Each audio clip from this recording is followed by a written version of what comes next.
What we call the transmission of Latin texts is the process which carried Latin texts written by the Romans from their authors to the editions in which we read them today. Fundamental to consideration of it, and in many ways bringing the whole process to an end, is the invention of printing in the third quarter of the 15th century. Before a text was printed, it was at the mercy of the scribes and copyists who were writing manuscripts. After it had been printed, it acquired far more stability. The first printed edition of a Latin classic, Cicero's De Officiis, was published in 1465. By 1475, all major and most minor classical and patristic Latin works had been printed. And by 1500, the manuscript, as a way of creating new texts, was almost dead. My talk this evening is going to be concerned almost entirely with the study of Latin manuscripts, and I shall deal with printed editions only in discussion of how one uses manuscripts to create a new edition, if we have time for that at the end. And I hope the talk's going to fall into three parts. We'll see how much time we have.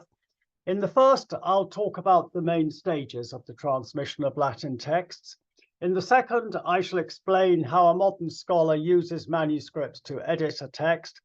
And in the third, I will, if we have time for it, I will give you, I hope, a practical example of that. Investigating Latin manuscripts can be exciting, and although much that I shall say will be factual, I shall try from time to time to convey something of the pleasure and excitement that I've derived from my own studies in this field over the last 2 decades. So first then, the main stages of the transmission of Latin texts. 5 epochs can perhaps be singled out. The first is Antiquity itself.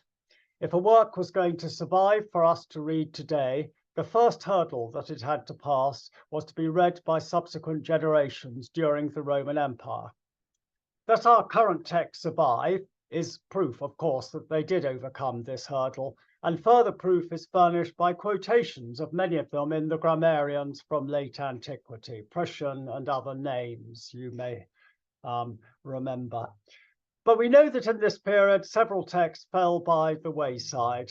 For example, the poet Volusius, whom Catullus abuses in various of his poems, such as poem 36, in which he says that the paper on which Volusius's poetry was written was like used lavatory paper, cacata carta, is not heard of again. There is no evidence that he was read in the Roman Empire, indeed no evidence that he was read by anyone, if he really existed, apart from Catullus. Our classics did survive, of course, but you should not imagine that there were copies of them in every household in Italy, as there used to be sort of half a century ago, copies of Shakespeare or the Bible in most households. Sometimes it could prove surprisingly difficult to get hold of a copy of a text.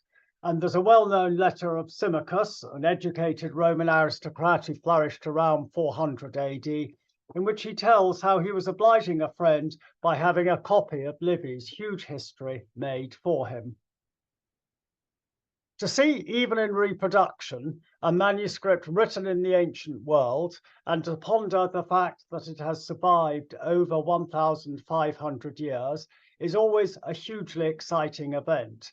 Although we don't think necessarily of these manuscripts as such, the surviving ancient books are archaeological artifacts, quite as much as Sir Hadrian's Wall, for instance.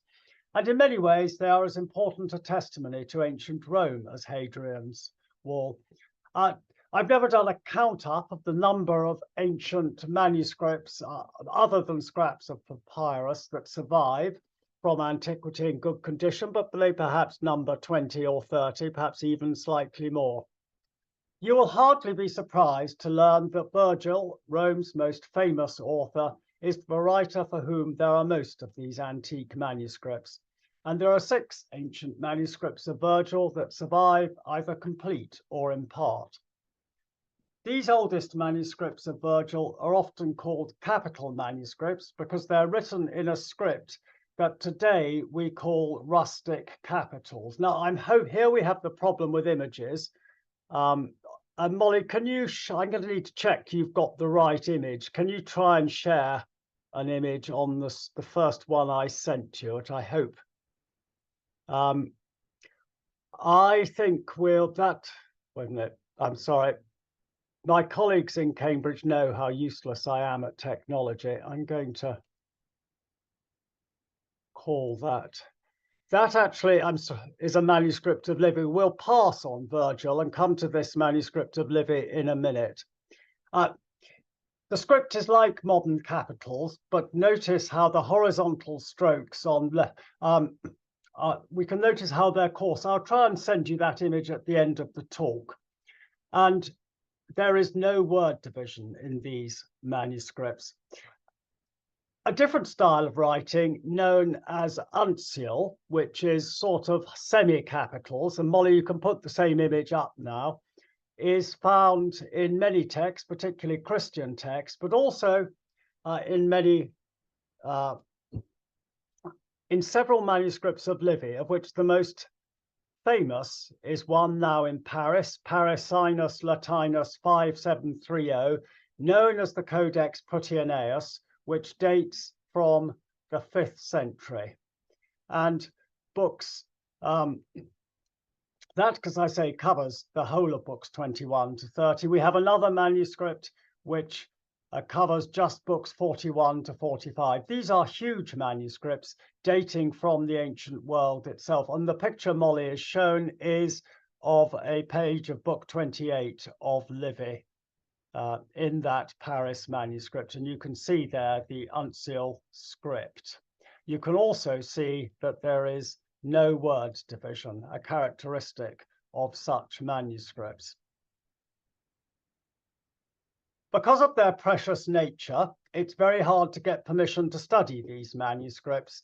And I confess that I've never actually touched one of these old manuscripts of Livy or of Virgil, but I suppose about 15 years ago now, when I was working in the Vatican, the scholar at the desk in front of me was studying one of their ancient copies, and another scholar, by a coincidence, was studying another, and I sneaked views whenever I could of these. The only ancient manuscript, or possibly ancient, because it's not absolutely clear how one dates things, whether to the 4th, the 5th, or the 6th century, that I have looked at was a manuscript of St. Ambrose in Ravenna in the chapter library. That is a more primitive library. And I had the extraordinary experience of going to Ravenna for the only time in my life. And they gave me this book from about the 6th century, perhaps the 5th century AD. And they just let me read it, put it down on the desk and take photographs of it as though it was just like, well, any other manuscript or even any printed book that they had there. That was a rare privilege. Let's go on to the second epoch and the second hurdle that a text had to jump. And these were the barbarian invasions, which brought about the destruction of the Roman Empire in the West in the 5th century after Christ. These invasions also brought about the destruction of much ancient literary culture and of a very large number of books. And during the Dark Ages that followed them, very few Latin classics were copied or read. This is the period in which several works known to have been read in antiquity disappeared forever. For example, Ennius's Annals, the poem that had been Rome's national epic before Virgil had written the Aeneid, disappeared, and historical works such as the Histories of Sallust, which was his major work. We have the Jugurtha and the Catiline, of course, but the Histories, just a few excerpts of speeches. The rest of it disappeared at the end of antiquity. And the last 107 books of Livy's great history. Revival of interest came only in the late 8th century with the reign of Charlemagne, and this is our third epoch. The importance of this, the Carolingian period, so-called after Charlemagne, in which there was a passionate revival of interest in old Roman culture, the importance of this for the transmission of Latin texts can hardly be overstated. The late 8th and 9th centuries are a key, perhaps the key period in the survival of many ancient texts. For most authors who survived today, they survived not because a manuscript written in Roman times was rediscovered in the 11th, 12th, 13th, 14th, or even 15th or even 16th centuries, but because during the late 8th or 9th centuries, ancient manuscripts were discovered, often in Italy or southern France, and copied out. And hence the text which they contained went into wider circulation, allowing them a better chance of survival. Most texts which are known to have survived until the reign of Charlemagne still survive today. Very few texts that are known to have survived to this time did actually fail to make it any further. One possible one, which people argue about, is the Thyestes of Varius, Virgil's friend, and that is perhaps the best known casualty. The revival in Carolingian times also altered the geographical patterns by which texts survived. In antiquity, the most literate areas of the Roman Empire have been Italy itself, southern France, the area that was closest to Italy and had been Romanized first, and the area, of course, in which France's most famous Roman remains still survive today, eastern Spain, and in late antiquity, one must add Africa, by which one means the province of which the colony of Carthage was the capital. But the Carolingian Empire straddled France and Germany, and for the rest of the High Middle Ages, France and Western and Southern Germany, in which I include the German-speaking parts of Switzerland, these would be the central areas in which Latin texts were read. Of course, some texts survived in Italy, but the great day of Italy was to come in the Renaissance. And some texts reached more distant places, such as Britain and Spain. A very, very large number of 9th century manuscripts still survive today, and many manuscripts which paleographers in the old days used to assign to the 10th century are now thought to have been written 100 years earlier. And there are many examples of texts that were first written in texts of which the earliest manuscripts now surviving are from the 9th century. For example, Cicero's Verrines and Philippics, the poetry of Lucretius, the first 10 books of Livy, the poetry of Horace. I apologize to viewers, I hope I've got this right at this stage. We had some difficulty uploading images early, getting my screen to share. And I hope I've sent Molly. Molly, can you put your second image? And I hope I sent the right one. If not, I will have to send you another email and we'll have a pause. No, that's great. That's brilliant. That is an example of a manuscript of Livy. It's now in the Vatican and it's known as Reginensis Latinus 762, which was copied from the manuscript enuncial script of which you saw a page earlier. And that's the reason I've chosen this to illustrate the script of the Carolingian period. This is called Carolingian minuscule. It is it may seem difficult for you to read, but it's infinitely easier than any script that was used between antiquity and the late 8th, early 9th century, the kind of scripts used in Britain. So-called insular script is much, much harder. And one of the problems that the Carolingian scholars had when they copied from ancient manuscripts was getting the word division correct. And I've ringed 2 places where they clearly didn't, which you can, I hope, see. And if you look at the upper ring on the handout, you can see duoperlapsi, 2 words there, rolled into one without a gap. And then you can see duos oles, where in fact the S of the word plural for son, this is a list of prodigies where 2 sons were seen, has got attached to duo, or omitted in the word division rather. So that was a challenge that they had, which they didn't always succeed, but they did a remarkable job. And it is to these Carolingian scholars that we owe a great deal in the preservation of the Latin classics and the Church Fathers. The 10th and 11th centuries can be viewed as comparatively quiet periods in the transmission of texts, but the 12th century brought about another increase in copying, and this we could perhaps regard as our fourth epoch. The 12th century manuscripts hail from all parts of literate Europe, but by far the most come from France, which in this period was the capital of the intellectual world. And texts whose oldest manuscripts surviving date from the 12th century include the agricultural treatises of Cato and Varro, Cornelius Nepos's biographies, and the love elegies of Propertius.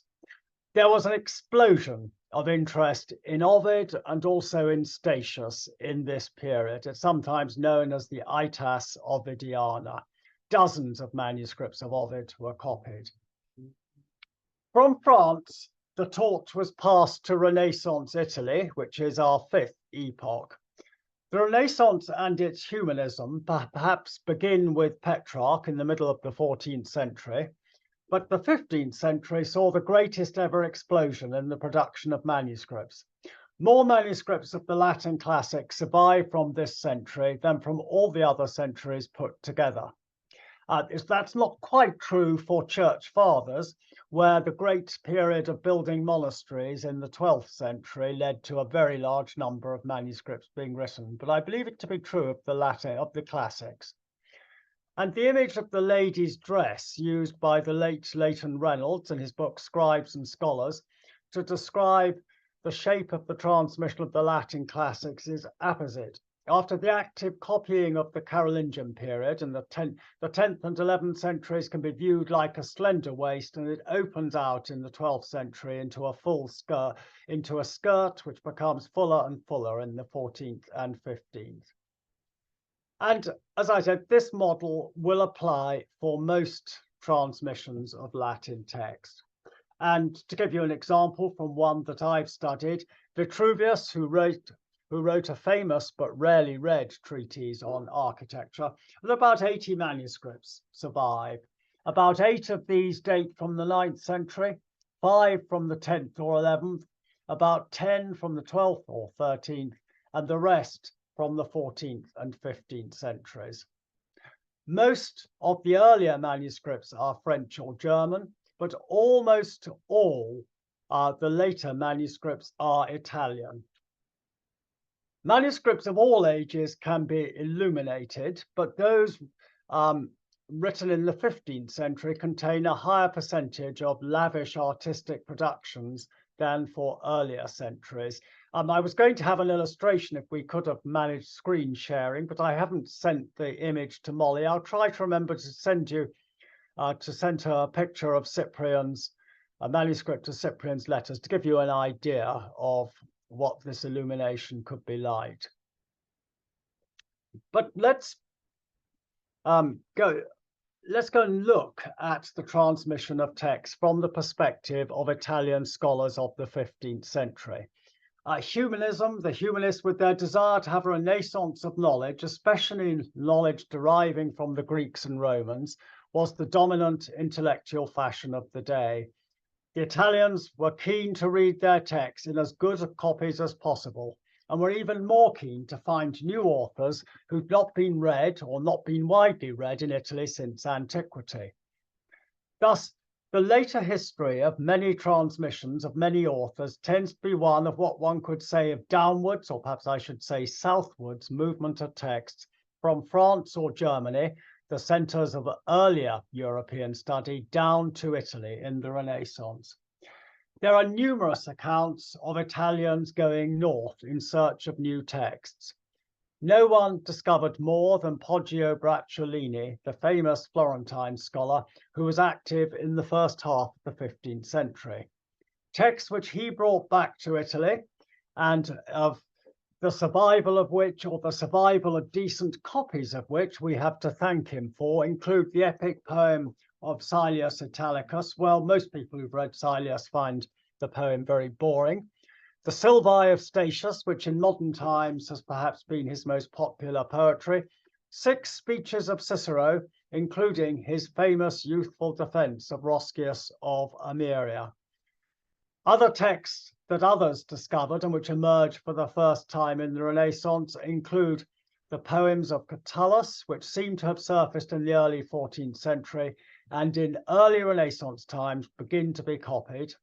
And then in the mid-15th century, the Agricola, the Germania, and the Dialogus of Tacitus.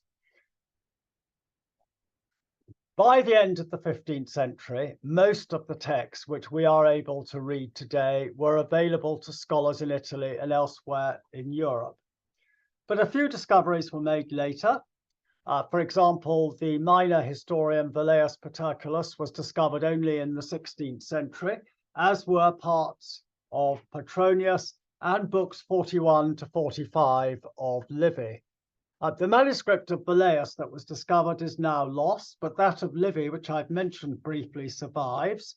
This is now in Vienna. It's not the one I showed you a picture of, another one, but it turned out to be a 5th century manuscript that no one extraordinarily seems to have looked at, or barely looked at, for 1,000 years, until in the 16th century it is used for printing the editio princeps of these books. Since the 16th century, a few more texts have been discovered, but such discoveries have been few and far between. And today there is little hope of finding anything significant unless it turns up on papyrus in Egypt. Now, such finds have tended to benefit Greek literature more than Latin, but famously 9 lines of the lost poet Gallus turned up in Egypt to be published in the Journal of Roman Studies for 1979. Manuscripts of the Latin classics written between 400 and 1500 AD are prime documents for the culture of their times, and we can study them from many different perspectives. Paleographers who are interested in the development of handwriting will need to study them. Art historians interested in techniques of painting and illumination. Cultural historians interested in what texts were written and where, historians of libraries, and of course by those investigating the transmission of an author and by those using manuscripts to edit a text. It's time now, perhaps I should say a few words about the use of manuscripts in the editing of texts. How does an editor decide which manuscripts to use?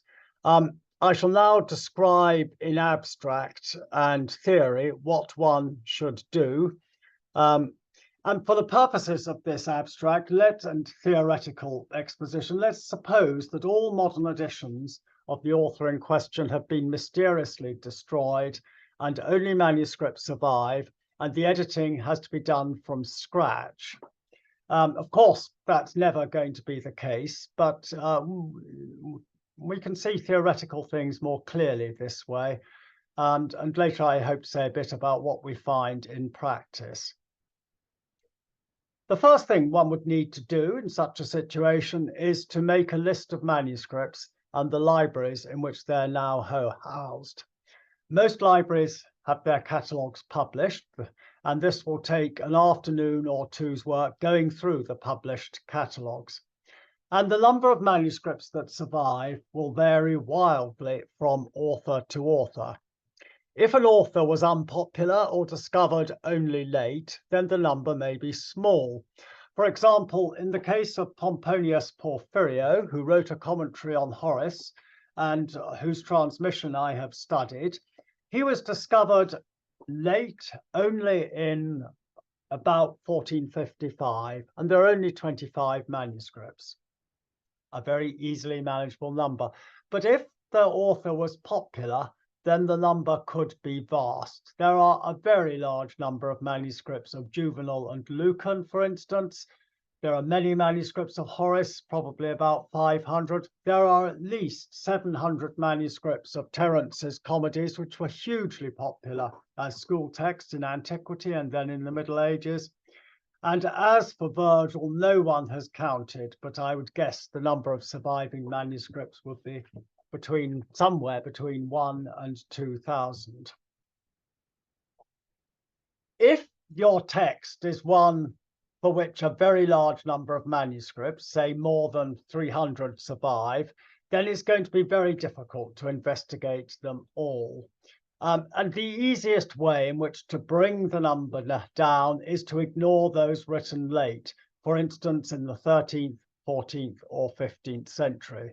But otherwise, ideally, you need to investigate all of them. And one reason for that is that an early manuscript could have been discovered as late as the 15th century and then copied. It may have a good text of your author, but the 15th century manuscript may then be the only surviving witness to that strain of text because the early manuscript was destroyed after it had been used for copying. These things happen. So ideally, it's good to investigate all manuscripts to check that nothing extraordinary has survived down to the 15th century and bypassed other centuries. But clearly, practicalities supervene. If you've got 700 manuscripts, it would be madness to try and look at all of them. Well, the investigation is when the fun begins. It can take the form of visiting a library. And in the early part of my work on manuscripts, I should think half my time was spent in traveling. And one can be tempted by this if the manuscripts are in Paris, Florence, Rome, or Venice, which together with London and Oxford and perhaps Milan have the biggest number of collections of Latin manuscripts, then you may find the cultural ambience inspirational for your work. You may be tempted rather less if they're in some backwater miles from anywhere, or in drab places like The Hague, which I have to say was not an exciting place to visit. But nowadays, a great deal is available on the internet. One of the ways in which the internet has benefited the study of the transmission of Latin texts is that manuscripts are fully digitized, and the major libraries in Florence and also the Vatican have been very active in making fresh new digital pictures. Other places, such as the Bibliothèque Nationale in Paris, has been very good at putting microfilm, which used to be used as a way of cheap or providing photographs cheaply. These have been scanned and put on the web.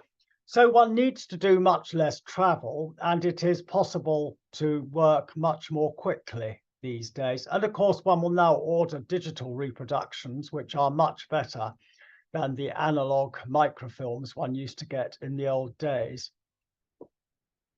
The aim of your initial inspection is this: to discover which manuscripts are copied from other manuscripts that still survive and which have no surviving ancestor. And you want to do this because if a manuscript is copied entirely from another manuscript or derives from it, even though intermediate copies may have been lost, it can't have inherited anything from antiquity that's not found already in the older manuscript. You may have come across a manuscript owned by Petrarch. You may have one of the manuscripts that is a masterpiece of a famous illuminator.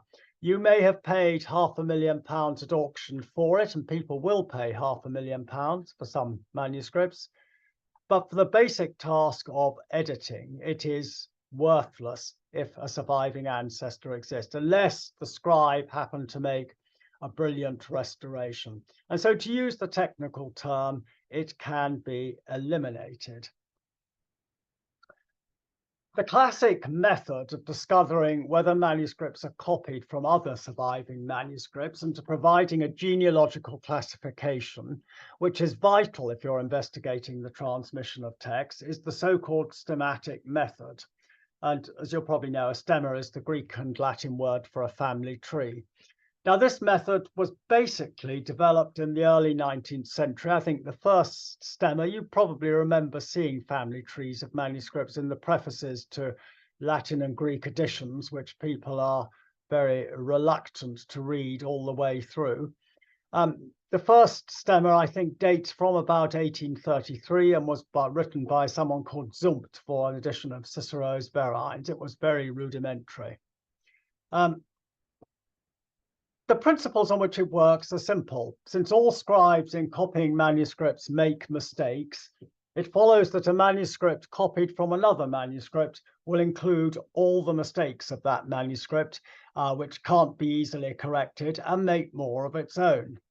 And this technique has been used successfully to sort out a large number of manuscript traditions.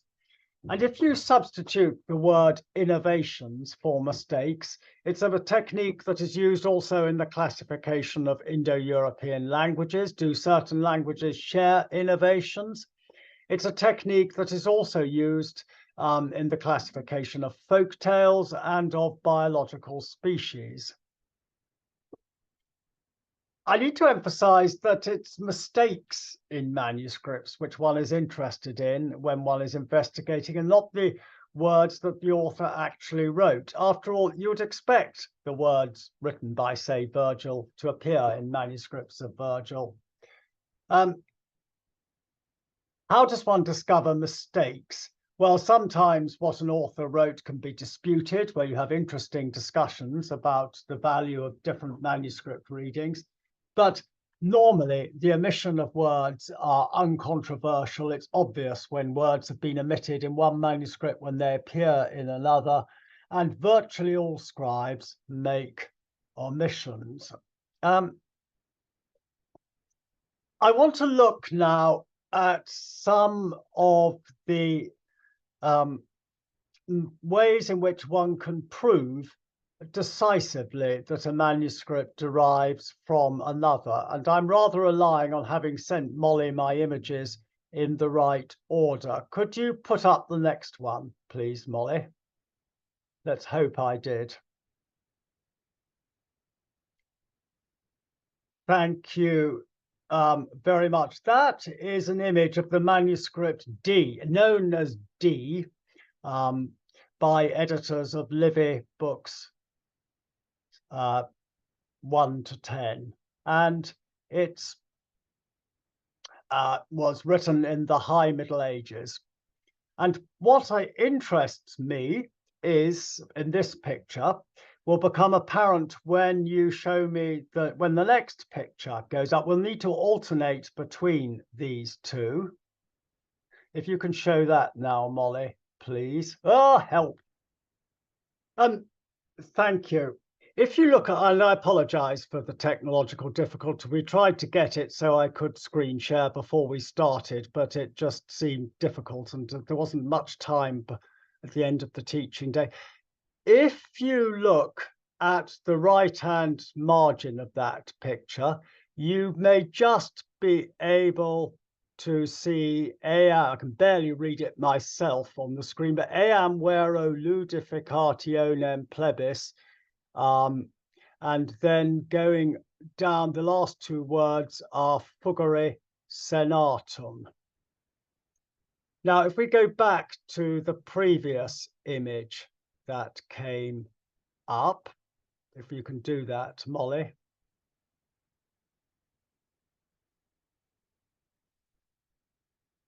And you go down to 1, 2, 3, 4, 5, 6, 7, 8, 9, 10th line, where you see the line eam vero ludificationem plebis tribuni ferendam negabat. The tribunes, the plebs, denied that this messing around by the patricians could be endured. The Senate fugere senatum, etc. You will see, and when I give this talk with a live audience, I ask them if they can work out, but you will see that what we have here is a whole line of this earlier manuscript that was omitted in the later manuscript, and the omission was restored in the margin. of the later manuscript. Now, in a verse text, that would not be so significant, but in a prose text, it is significant because prose text, the lines vary in length, whereas in verse text, the lines are obviously affixed by the fact that the poet wrote in meter. So what happened was a scribe at some stage skipped that line. And this manuscript, the later one, which has the omission restored, is actually in the British Library. It was famous for still famous for about 60 years because people have believed since the 1950s that the humanist Petrarch was the person who supplied these omissions and that the words omitted were written by Petrarch. That has now been challenged in the last 3 or 4 years. But for my purposes, the principle still, it doesn't matter whether it was Petrarch or not. The fact remains, you can see how one can get a decisive elimination. This manuscript generally has all the uncorrected errors of the predecessor, but it adds more of its own, and then it has this particular error, which is an absolute classic example of how one can prove one manuscript derives from another. I may give you another example later of that. I think we probably ought to push on so that I finish in reasonable time. If your text is long, then you won't want to record the readings of all your manuscripts for all of it. That would take an absolute eternity. If you've got, say, 100 manuscripts and your text is 100 pages long, it's going to take you forever to collate all of them. So the way to do it would be to select portions, and for those portions to record everything that you find. And I often use a medical analogy. A doctor doesn't need to drain you of every drop of blood in your body to test whether you're a diabetic or have leukemia. And so you don't need to examine every part of a manuscript to prove its relationship to others. If you look at the beginning and the end, and if the same evidence emerges, that will very often suffice. When you've carried out this process, you will, with luck, be able to construct a family tree of most manuscripts. And the most interesting for an editor are those manuscripts at the top of it. And those are the ones you will want to use in editing your texts. If there are too many of these, then you may wish to ignore some that have relatives very similar to them. Because if you're editing a text, you hardly need to use every manuscript manuscripts that give very similar information. I've hugely simplified things in 3 ways. First of all, a scribe may have been copying from 2 manuscripts, or more commonly from a manuscript that's been corrected. And you saw a picture of a manuscript just now that's been corrected. Corrected from another strand of text, which therefore fuses 2 strands of text. The technical term for this state of affairs is rather pejorative. It's called contamination. If there's contamination in the ancestry of a manuscript, it may not be possible to eliminate it. But there are ways of coping with this, but in a 45-minute talk, I'm not going to expound them at length.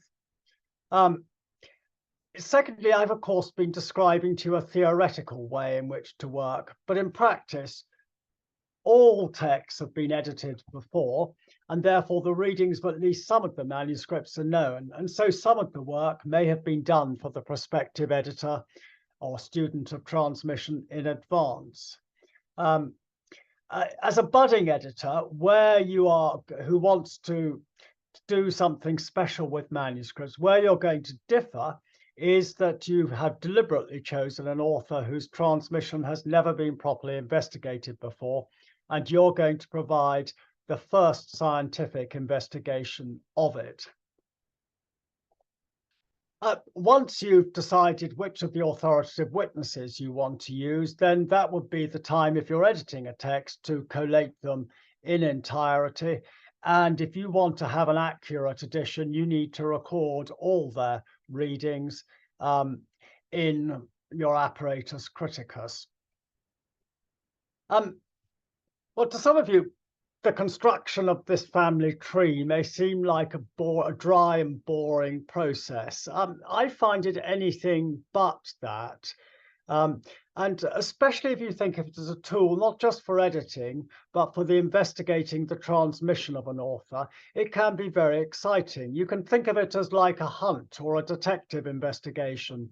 You go into a library, or nowadays you receive images on your computer which rain down on you from some cloud in the internet. You do not know what kind of text a manuscript will have. Slowly, the nature of the text emerges before your eyes. And we should remember that in the conditions of the Middle Ages, in which there were no trains, cars, aeroplanes, no internet, texts initially circulated in limited areas. And so you'll generally find that manuscripts related to each other come from the same area. And I don't just mean France or Italy, but smaller units. You can see, and it's very satisfying to see it, how distinctive strains of text exists in the major cities of the Renaissance. You may discover that some texts were copied from a manuscript owned by Petrarch. I've done that, and you can see the influence his work has on manuscript traditions. You may even discover a manuscript owned or written by Petrarch. I haven't done that, but I know people who have. And your textual studies may make you certain that a manuscript was written in, say, Rome or Florence, in which case you can help historians of art who've looked at its illumination and felt unable to offer a decisive opinion about where it was written. And I'm going to stop just by looking at something that I have worked on, and in fact I published on earlier this summer in a book that is far too tedious to recommend to you. And that's my work on the manuscript tradition of Porphyry's commentary on Horace. Scholars believed, at least, well, I hope I've changed their mind, but they've only had a few months to come to grips with my views. And up till that point, scholars believed that his text could be established from three sources: a manuscript called V, because it's in the Vatican, generally regarded as having been unearthed in the 1480s in the Italian city of Pienza, and regarded by Bernhard Bischoff, who is the most famous expert on Carolingian manuscripts of his day, as a prime example of Italian writing from the early 9th century. A manuscript known as M, rather unimaginatively, because it comes from Munich, another 9th century manuscript, and a consensus of some 25 Italian witnesses that derive from a manuscript brought back to Italy by someone with the splendid name of Enoch of Ascoli around 1455. I believe that I've proved that all these 25 manuscripts derive from the manuscript V, which was allegedly came to light in the 1480s, and that was the manuscript that Enoch brought back from Germany. The Munich manuscript, also from the 9th century, was copied from it in the 9th century. The Italian witnesses after 1455. If one limits one's interest in manuscripts to the editing of texts in the traditional manner of some classicists, then gains like this may not seem great. After all, the last editor had used V, the Vatican manuscript, allegedly discovered in Pienza, but I think brought back from Germany. They'd used it as the prime manuscript. But if you view the manuscripts as part of the culture of their times, then wider vistas open up. Enoch of Ascoli was the last great representative of the Italian tradition of recovering new classical texts from north of the Alps. And I believe that I found the actual manuscript that he brought back. After Enoch's return, the manuscript came to Rome, and proof of its residence there adds yet more testimony to Rome's emergence after the reign of Nicholas V in the 1440s and 1450s, that's Pope Nicholas V, as a major center of Italian humanism. And among the manuscripts copied from the one Enoch brought back was one made for a later Pope, Pius II, the very famous humanist Pope, and illuminated by one of the finest Roman miniaturists of the day.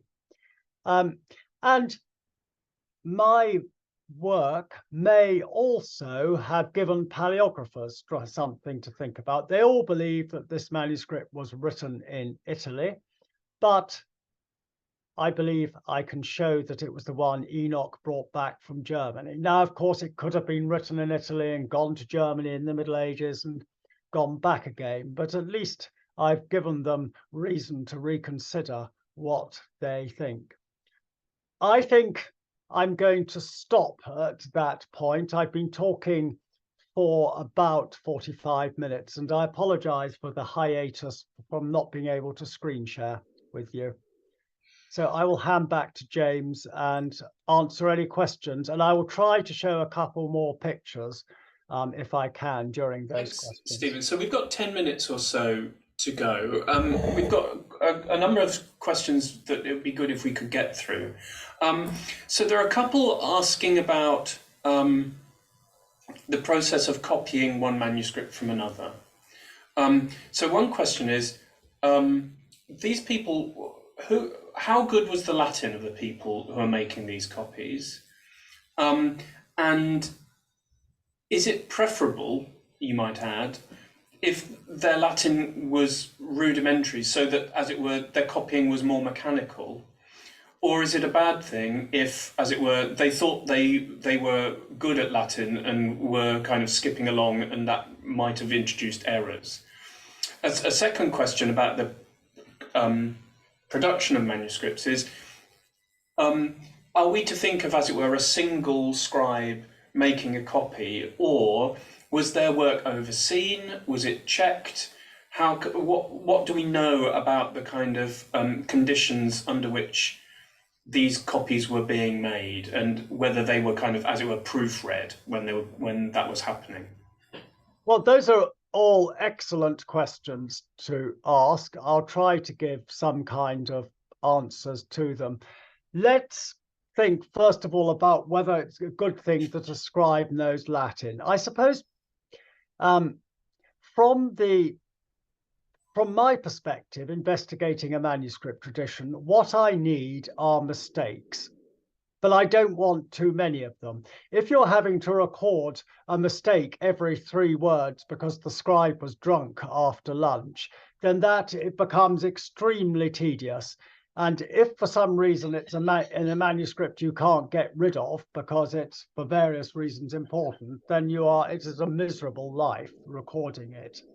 And it's so what one wants to classify is a sufficient number of mistakes, but made fairly rarely. Say if you're looking at 10 pages of Oxford text as a specimen, one glaring error a page, or perhaps say 2, would be lovely, but one doesn't want too many. So why? I think probably what one wants is manuscripts to have been copied by someone who knows Latin, and most people in the Middle Ages will have had some education in Latin, and which they are doing carefully because they know it might be checked, and they will make a few mistakes, but then Latin is not good enough to correct mistakes. Once you get people who really know Latin well, and we're talking about an age in which Latin is the language of educated discourse, these are people who in many ways would have been much more comfortable in Latin, well, certainly than I am, or probably any of my colleagues in the faculty. When someone like Poggio in the Renaissance, if they are making corrections, then those corrections can easily lead to paraphrase of the text, particularly if it's a complicated author whom they've not quite grasped.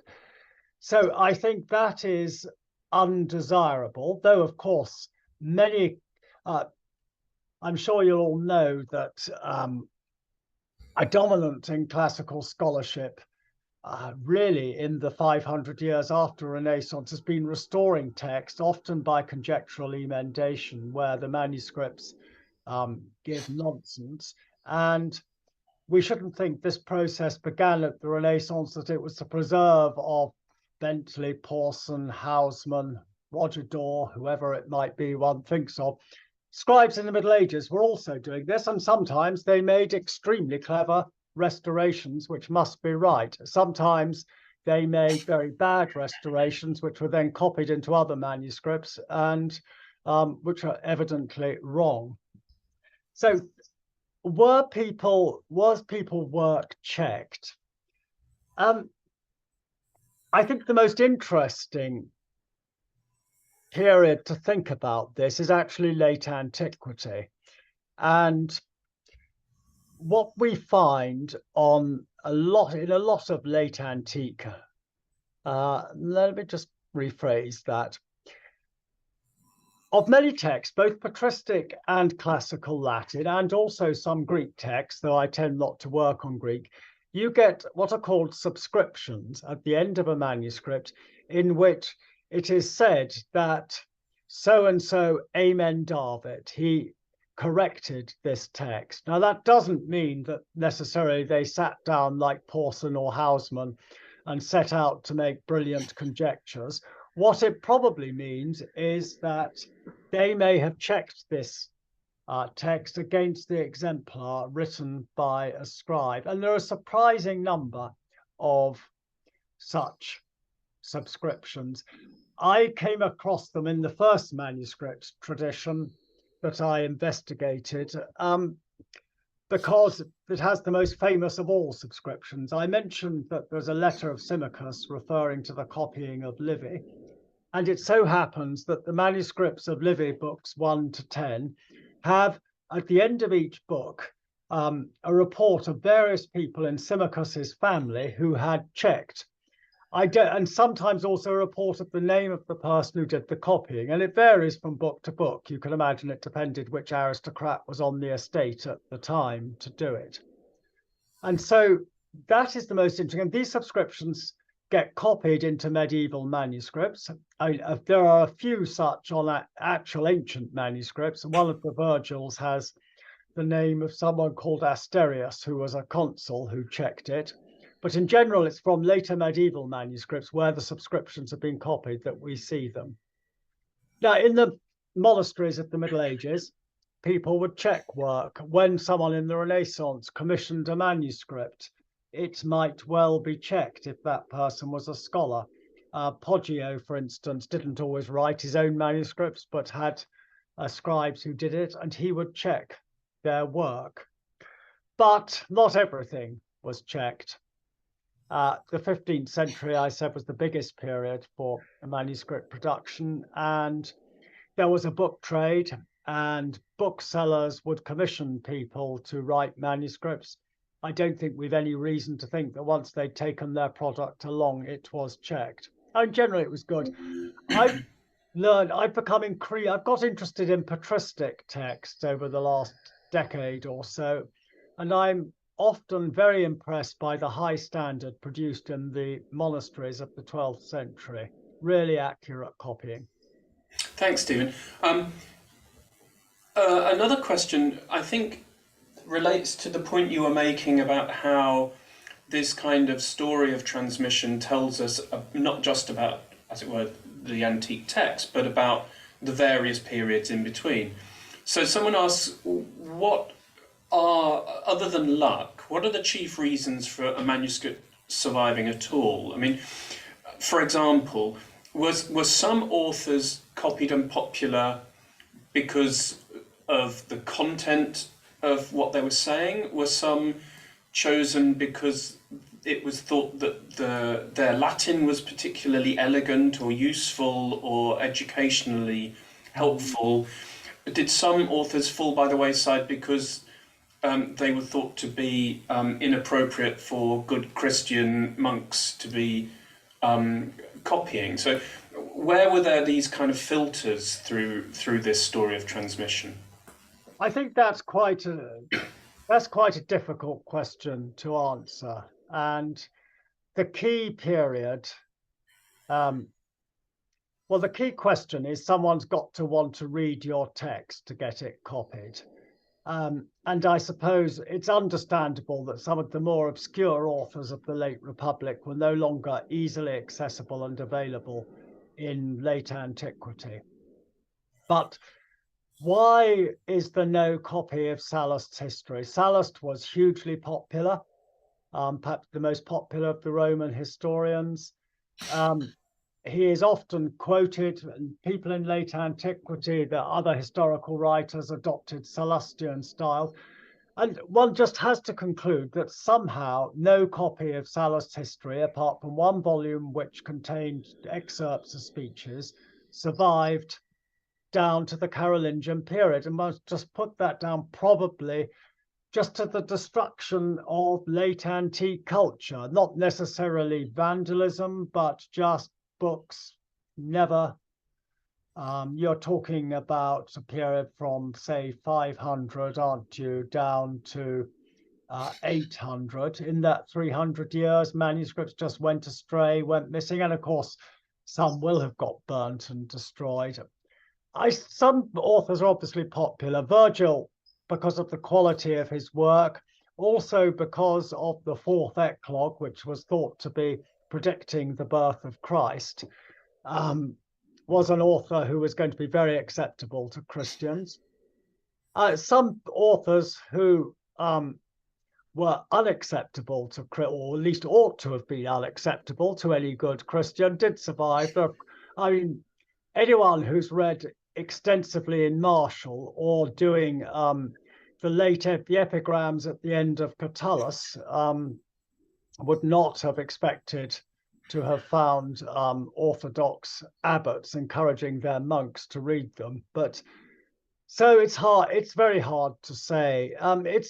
There are lots of oddities. Cicero does not survive. The speech, Cicero's Catilinarian, survive in 9th century manuscript. The other manuscripts all date later. That is surprisingly little for such a famous speech. Now, it clearly survived to the 9th century in several copies because we see several streams emerging in later centuries, but today only one 9th century manuscript survives. It's in the British Library now. Wonderful, and I imagine we ought to draw to a close because we try to make sure that people can need only lend us an hour of their time. But you said, I think, Stephen, that many of these images are available online. Those are freely available, aren't they? The kind of images that you can find digitized from the Vatican Library or the British Library and so on. So if people wanted to go and spend some time browsing, they could do. Absolutely. And if anyone's with us still, if you type Gallica into the internet and you then type to limit, you'll get a huge amount of stuff. Unless you limit it, you search for either manuscripts or manuscrits, depending which language you're in. And then if you type in Cicero or Livius or Virgilius or some French probably equivalent, you'll get the images in Paris. If you go onto the Vatican website to what's called DigiVatLib, you can find a huge number of these things. I should say, in case there is anyone who is laments the fact that they're British here, that in Britain we lag behind the continent, as we often do in cultural matters. And were I a billionaire, one of the things I would want to do would be to give the British Library and the Bodleian Library in Oxford lots of money to digitize manuscripts. Wonderful, Stephen. Well, perhaps we should draw to a close there. I don't know if there are any billionaires watching us, but you never know. You may have inspired someone.